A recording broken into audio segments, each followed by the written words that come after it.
avant la découverte de la pierre de Rosette et son acquisition rapide par les troupes napoléoniennes lors de leur campagne d'Égypte, personne à l'époque moderne ne comprenait le fonctionnement de l'écriture égyptienne. L'idée la plus répandue était qu'elle était purement idéographique, chaque dessin représentant un concept. Pendant plus de 200 ans, une simple pierre antique ait discrètement conservé un message qui allait finir par remodeler notre compréhension de l'histoire humaine. Et si l'histoire que nous en avons lue ne représentait qu'une partie de la vérité?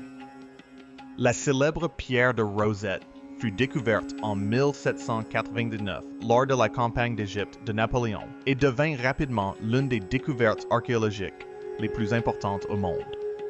Cette pierre remarquable a fourni la clé cruciale qui a permis aux érudits de déchiffrer enfin la langue oubliée de l'Égypte antique, ouvrant ainsi la porte à une civilisation restée silencieuse pendant des siècles. Pendant des générations, les historiens ont cru que le message gravé sur la pierre avait déjà été pleinement compris. Les manuels scolaires affirmaient avec assurance que le mystère était résolu. Selon l'explication traditionnelle, la pierre de Rosette consignait simplement un décret royal faisant l'éloge du jeune roi Ptolémée V. L'inscription était rédigée en 3 écritures différentes, afin que les habitants de toute l'Égypte antique puissent la lire et la comprendre. Pour les érudits, l'affaire semblait close. Mais récemment, un événement surprenant s'est produit. Un groupe de scientifiques a décidé d'examiner l'intégralité de l'inscription à l'aide de modèles de langage d'intelligence artificielle avancés. Le même type de technologie que les chercheurs utilisent aujourd'hui pour reconstituer des manuscrits endommagés et déchiffrer des langues disparues depuis longtemps. Au lieu de se fier uniquement à la traduction humaine, l'IA a étudié minutieusement chaque détail de l'inscription. Elle a analysé les motifs de gravure microscopique, les symboles individuels et la structure profonde de la langue gravée dans la pierre. Les conclusions du système ont stupéfié les chercheurs. Selon l'analyse de l'IA, le texte pourrait contenir de multiples niveaux de signification que les historiens n'avaient jamais remarqués auparavant. Elle a mis en évidence des schémas linguistiques cachés des choix de formulation subtils et même la possibilité de messages codés dissimulés sous le décret royal officiel. Si cette interprétation est correcte, la pierre de Rosette pourrait être bien plus que la simple clé qui a permis aux érudits de déchiffrer les hiéroglyphes égyptiens. Elle pourrait aussi receler des messages plus profonds, restés cachés à la vue de tous pendant plus de 200 ans. Il est possible que le message gravé dans la pierre n'ait jamais été destiné à être entièrement compris. Mais avant d'aborder ce que l'IA prétend avoir découvert, prenez un instant pour aimer et vous abonner. Certains historians pensent que les découvertes liées à cette pierre n'étaient pas destinées à parvenir au monde moderne. Lorsque la pierre de Rosette fut officiellement répertoriée pour la première fois après sa découverte près de la ville égyptienne de Rosette, puis sa remise aux forces britanniques en 1801, elle fut décrite de la manière la plus simple, qui soit une pierre sombre, recouverte de 3 inscriptions différentes. Cette description sommaire est finie par engendrer un malentendu persistant quant à la véritable nature de l'artefact. Et comme l'histoire le montre, la confusion semble suivre cette pierre partout où elle va. Une fois la pierre transportée à Londres, érudits et visiteurs souhaitèrent que l'inscription antique soit plus lisible. Pour faire ressortir les lettres gravées de la craie blanche, fut soigneusement frottée dans les rainures des inscriptions. Plus tard, afin de protéger la surface des contacts fréquents des curieux, la pierre fut recouverte d'une fine couche de cire protectrice. À l'époque, ces mesures semblaient anodines, de simples solutions pratiques pour préserver et exposer l'artefact. Mais des décennies plus tard, les chercheurs ont commencé à se demander si ces premiers traitements n'avaient pas aussi masqué des détails importants gravés à même la pierre de Rosette. Cette couche protectrice a considérablement modifié l'apparence de la pierre. Avec le temps, elle a tellement assombri sa surface que l'artefact a fini par paraître presque entièrement noir. C'est pourquoi, pendant des années, beaucoup ont cru que la pierre de Rosette était faite de basalte noir. Cependant, des siècles plus tard, en 1999, des conservateurs ont soigneusement nettoyé la pierre et retiré tous les traitements antérieurs. Une fois la craie et la cire enlevé la véritable apparence de la pierre, est enfin réapparue. Au lieu d'un noir profond, la roche a révélé une couleur gris foncé avec un subtil scintillement cristallin à sa surface. Plus surprenant encore, les chercheurs ont remarqué une veine rose faible, mais très distincte, traversant une partie de la pierre. Cette strie rose particulièrement visible près du coin supérieur gauche a attiré l'attention des géologues. En comparant la pierre avec des échantillons de roches provenant de toute l'Égypte, ils ont fait une découverte fascinante. L'acomatériau correspondait étroitement à de la granodiorite, provenant d'une petite carrière de Gebel Tingar, située sur la rive ouest du Nil, près de l'île Éléphantine, dans la région d'Aswan. La veine rose s'est avérée être une caractéristique naturelle connue de la granodiorite de cette zone spécifique. Cette découverte a fourni aux scientifiques des preuves solides quant à la véritable origine géologique de la pierre, résolvant enfin le mystère de la provenance de la pierre de Rosette elle-même. La pierre de Rosette est une énorme et incroyablement lourde dalle de roche. Elle mesure environ un m de haute 60, 14 cm de large et un peu plus de 28 cm d'épaisseur. Son poids total est d'environ 760 kg. Au premier abord, elle pourrait sembler être une simple pierre ordinaire. Mais lorsqu'on se trouve face à elle, sa taille imposante et sa présence sont impossibles à ignorer. Ce qui rend cette pierre véritablement extraordinaire, cependant, ce n'est pas sa taille. Ce sont les 3 systèmes d'écriture différents gravés sur sa surface. La partie supérieure contient des hiéroglyphes égyptiens écrits dans un style connu sous le nom de moyen égyptien. À l'époque où l'inscription fut réalisée, cette forme d'écriture était déjà considérée comme démodée. Elle était principalement utilisée pour les textes religieux et cérémoniels, conférant au message un ton solennel et sacré.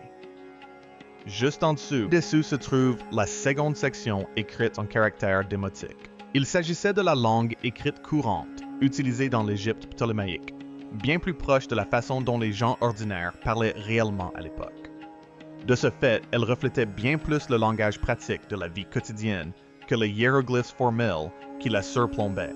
Tout en bas de la pierre de Rosette, la 3e section est écrite en grec ancien.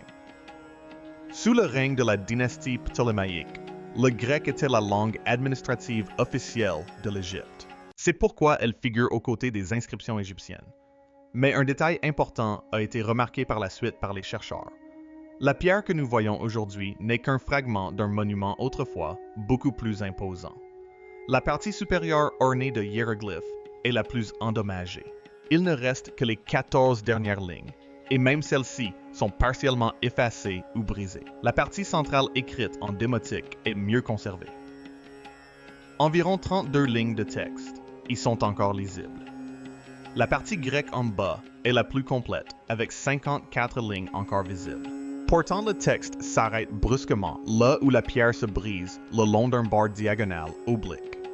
En comparant la pierre de Rosette avec d'autres monuments de pierre de la même époque, notamment le décret de Canopy de 238 AV. JC, les érudits, pensent que le monument original aurait été beaucoup plus haut. En réalité, il mesurait probablement plus de 2 mètres de haut, ce qui le rapprochait de la taille d'une personne avant que sa partie supérieure ne disparaisse. Cette partie manquante du monument aurait vraisemblablement comporté 14 ou 15 lignes de hiéroglyphes supplémentaires. Au-dessus du texte, il y avait probablement aussi une scène sculptée.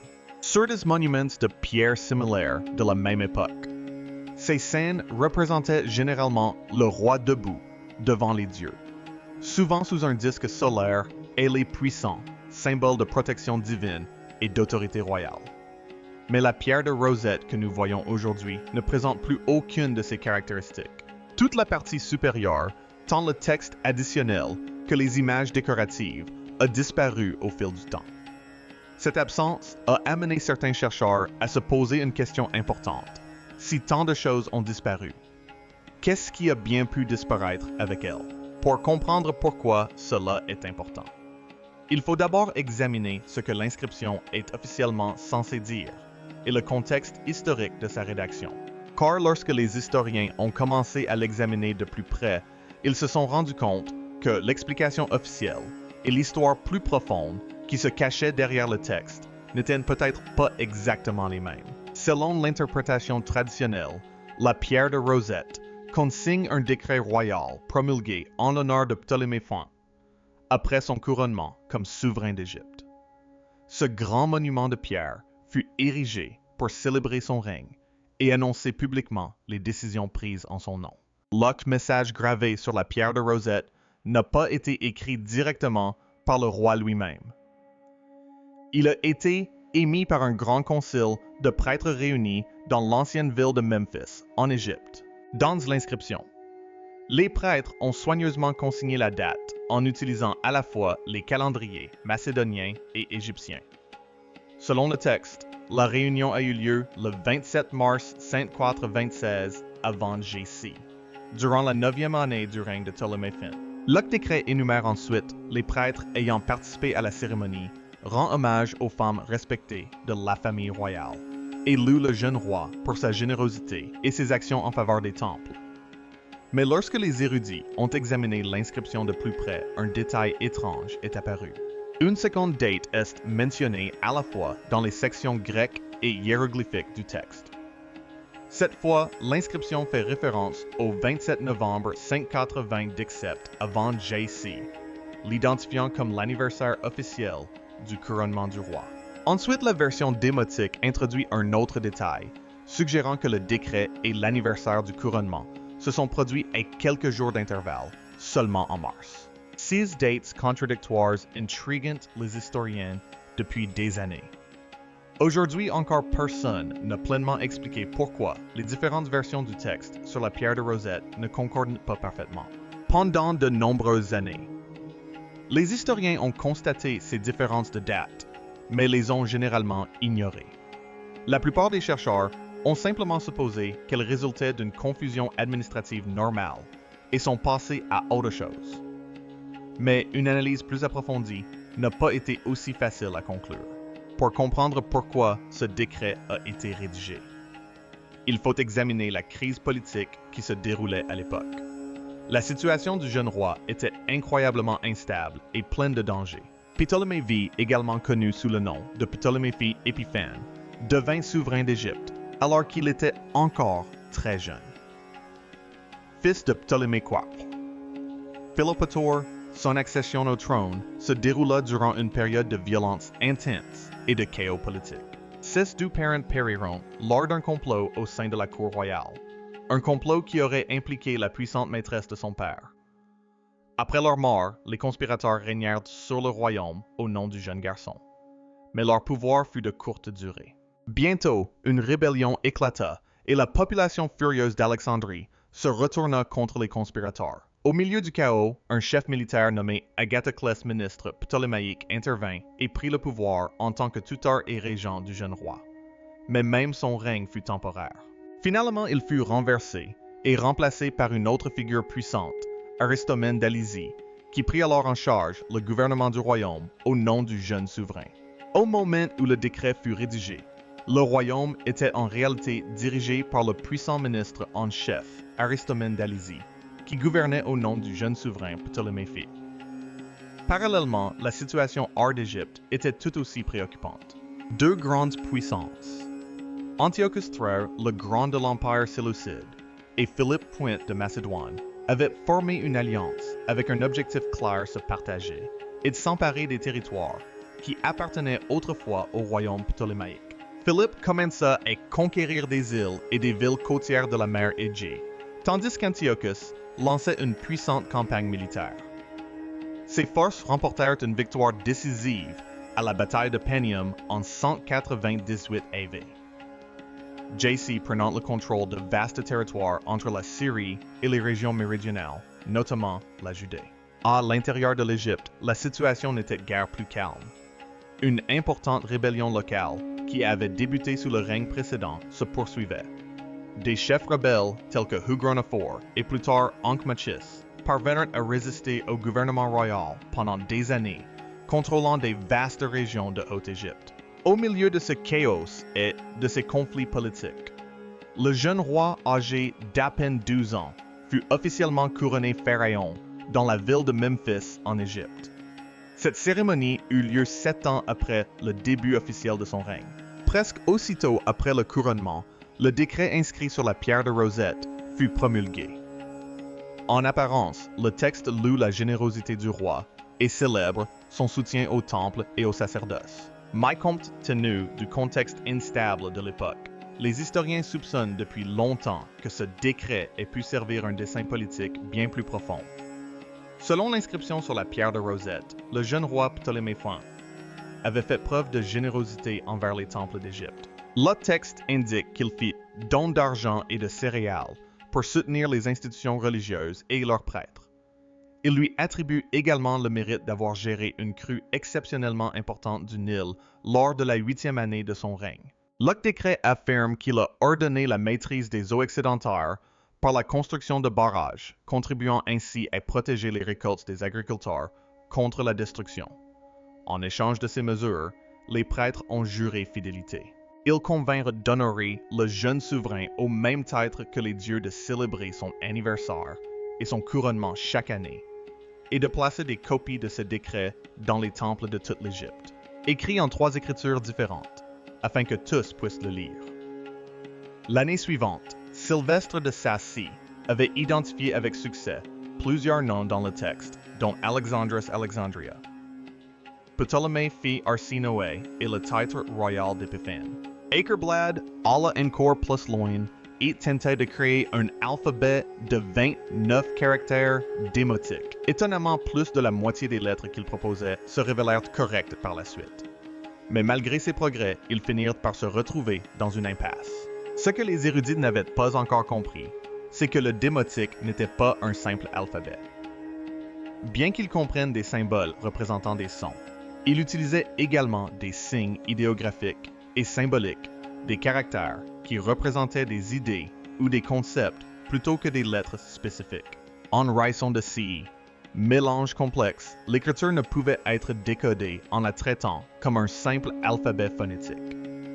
Ce mélange complexe de symboles a considérablement ralenti les progrès des chercheurs.